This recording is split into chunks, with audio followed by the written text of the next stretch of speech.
主藉住使徒嘅手喺民間行咗好多神蹟奇事，信而歸主嘅人越發增添，甚至有人將病人抬到街上面，或者放喺床上面，指望彼得過嚟嘅時候，或者得到佢嘅影照喺身上，就得醫治。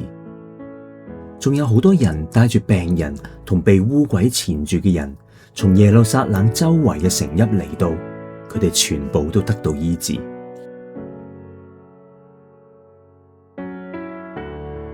大祭司同佢嘅同黨撒都該人知道之後，就滿心忌恨，於是就落手捉拿使徒，將佢哋押喺拘留所裏面。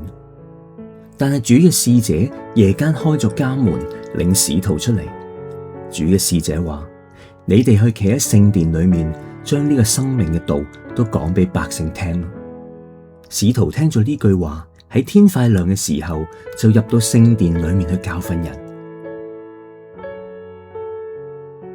嗰陣時，大祭司同佢嘅同黨叫齊公會嘅人同以色列嘅眾長老，派人到監裏面，要將使徒帶出嚟問話。但係差役到咗之後，卻唔見到佢哋喺監裏面，於是就翻去稟報啦。守殿官同祭司長聽咗之後，就心裏困惑，唔知點算好。有一個人嚟稟報話啦：你哋收喺監裏邊嘅人，而家企喺殿裏邊教訓百姓啊！於是守殿官同差役就去聖殿帶使徒過嚟，帶到之後就叫使徒企喺公會面前。大祭司就問佢哋話啦：我哋唔係嚴厲咁樣禁止你哋唔可以奉呢個人嘅名教訓人嘅咩？你哋卻將你哋嘅道理充滿咗耶路撒冷，又想叫呢個人嘅血歸到我哋身上。彼得同眾使徒就回答話啦：順從上帝唔順從人係應當嘅。掛喺木頭上俾你哋殺害嘅耶穌，我哋祖宗嘅上帝已經叫佢復活啦。上帝更用佢右手將佢高舉，叫佢作君王，作救主。我哋就係為呢件事作見證。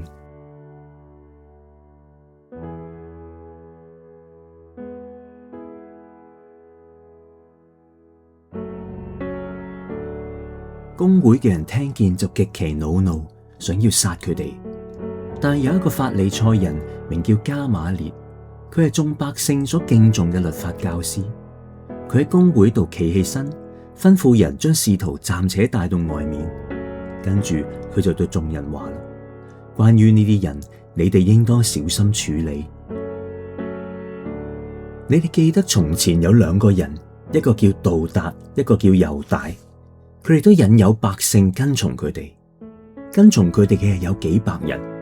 但係佢哋被殺之後，跟隨嘅人就全都散啦，歸於無有。而家我勸你哋唔好理呢啲人，任憑佢哋啦。如果佢哋所做嘅係出於人，就必會敗壞；但若果係出於上帝，你哋就唔可以破壞佢哋啦，因為恐怕你哋係同上帝作對。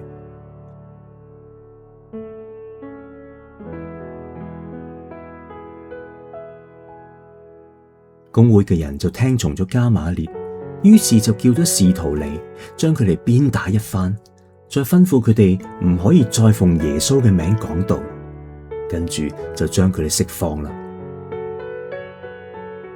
使徒歡歡喜喜咁從公會裏面出嚟，因為佢哋算係配得為主嘅名受辱。之後佢哋就繼續每日喺殿裏面或者喺屋企裏面不斷教訓人，傳講耶穌就係基督。